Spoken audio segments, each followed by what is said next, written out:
금융당국의 첫 규제 혁신안이 드디어 공개가 됐습니다. 윤석열 정부 첫 금융수장 김주현 금융위원장이 취임과 동시에 강조했던 부분이 이 금융 BTS를 만들기 위해서 각종 규제를 개혁하겠다, 이 부분이었습니다. 과연 어떤 내용들 담겨 있는지 취재기자와 이야기 나눠보겠습니다. 경제부 장슬기 기자 나와 있습니다.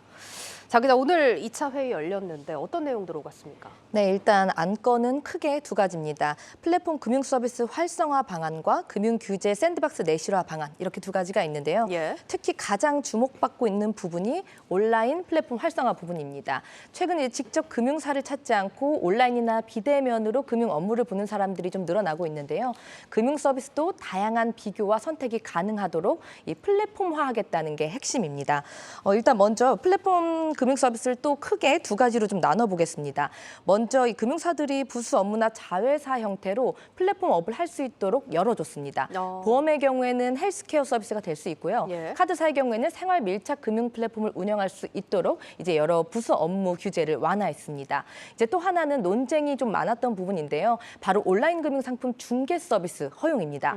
금융사뿐만 아니라 이제 기존 네이버나 카카오 등 이런 플랫폼 빅테크 업체들도 예적금이나 보험 같은 금융상품 중개를 할 수 있도록 했습니다. 네, 앞서서 또 한 번 크게 이슈가 됐던 게 또 카카오 사례겠죠. 그때 보면은 금융업 라이센스가 있어야지만 중개 서비스 업무를 할 수 있다, 이런 부분이었는데 이 부분에도 좀 변화가 있는 거네요. 네, 맞습니다. 실제로 그 작년 9월에 카카오페이가 보험 상품 비교 추천 서비스를 운영했습니다. 예. 그런데 이 금융당국이 이를 금소법에 따라서 보험 판매 중개 행위로 보고 보험업 라이센스가 없으니까 중개업할 수 없다, 이렇게 규정을 좀 지으면서 서비스가 중단되기도 했습니다. 예. 그런데 이제 이번에 새 정부 출범 이후에 금융규제 샌드박스, 이제 우리가 혁신 금융 서비스라고 좀 말을 하는데요. 예. 이를 적용해서 마이데이터 사업자나 전자금융업자들에게 한시적으로 규제를 완화해주겠다는 겁니다. 일단 이 소비자들은 카카오나 네이버 같은 플랫폼에서 보험 상품 검색할 수 있고요. 또 비교까지 직접 가능해지는 형태입니다. 근데 이렇게 빅테크들 규제가 다시 완화가 된다면 금융사들 반발이 만만치 않을 것 같은데요. 네, 이미 이런 규제 완화 소식이 좀 전해지면서 보험 대리점 협회나 이제 보험 설계사들이 이제 이런 빅테크들의 보험 대리점 진입을 좀 결사 반대한다, 예. 이렇게 좀 목소리를 높이고 있습니다. 이 혁신금융이라는 명목으로 빅테크들에게 보험 대리점업이 허용되면 기존 대면 채널인 이제 설계사들이 되겠죠. 생존을 위협받을 수 있다는 주장입니다. 그리고 또 하나는 바로 빅테크 종속 문제입니다. 지난해 기준으로 네이버와 카카오 하루 이용자 수가 무려 8천만 명입니다. 이 국민 대다수가 사용하는 플랫폼에 금융 상품까지 얹어지면 이제 대부분 이 채널을 이용하게 되는 만큼 예. 이 기존 금융사들 입장에서는 상품을 공급하는 제조사 역할밖에 하지 못한다는 게 이들의 주장입니다. 그런데 사실 이제 네이버나 카카오에서 이렇게 편하게 금융 상품을 좀 비교를 해볼 수 있다면 소비자 입장에서는 마다할 이유가 없는 부분 아닐까요? 네, 물론 그렇습니다. 이제 정보의 다양성, 좀 예. 편의성이 좀 높아진다고 표현을 하는데요. 소비자들은 아무래도 좀 더 간편하고 쉽게 다양한 금융상품의 정보를 얻을 수 있다는 이점이 있습니다. 그런데 이 금융사들은 이미 우월적 지위에 있는 빅테크들이 금융상품 비교에다가 판매까지 또 연결되게 되면 소위 말해 갑질을 할 수 있다, 이렇게 좀 우려를 하고 있습니다. 또 하나 우려되는 거는 추후에 서비스 이용료를 과도하게 무는 이제 즉 수수료 인상이 이뤄질 수 있다는 게 좀 하나의 또 우려점인데요. 예. 이 실제로도 오랜 기간 동안 금융사와 빅테크 간 경쟁은 좀 이어져 왔습니다. 우리가 표면적으로는 경쟁이지만 사실 속을 들여다보면 우리가 빅테크 플랫폼 없이는 조금 운영이 힘든 그렇죠. 이런 환경이 좀 조성된 거는 사실입니다.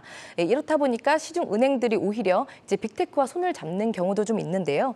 실제로 이 우리은행 같은 경우에 이제 네이버 파이낸셜과 제휴해서 소상공인 데이터를 활용하는 대출 상품을 내놓기로 했고요.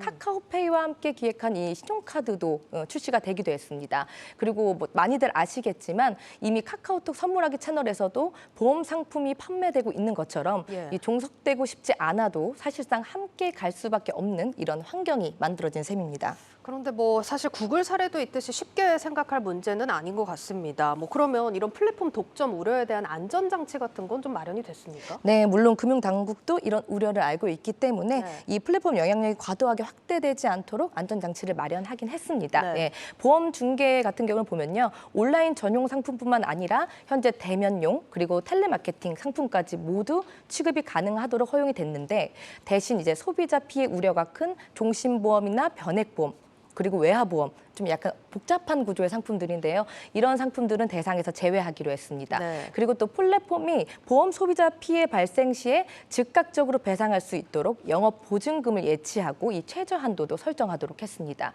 특히 소비자들이 우려할 수 있는 수수료 인상 부분 이와 관련해서도 상한 한도를 두고 또 그 보험사 홈페이지로 직접 가입할 때 보험료가 좀 더 저렴하게 될 수 있다. 그럴 경우에는 이 부분을 좀 안내하도록 하도록 했고요. 네. 또 시장 영향력이 큰 대형 플랫폼에 한해서는 우리가 이제 방카슈랑수 25% 룰이라고 합니다. 특정 한 곳의 모집 비중을 25% 이상 두지 못하게 하는 그런 규제책인데요. 이런 것들을 좀 참고해서 특정사 편중을 막기로 했습니다. 아무래도 이제 계열 보험사의 일감 몰아주기가 되는 것을 사실상 좀 불가능해지게 규제하는 방안입니다. 예, 잘 들었습니다.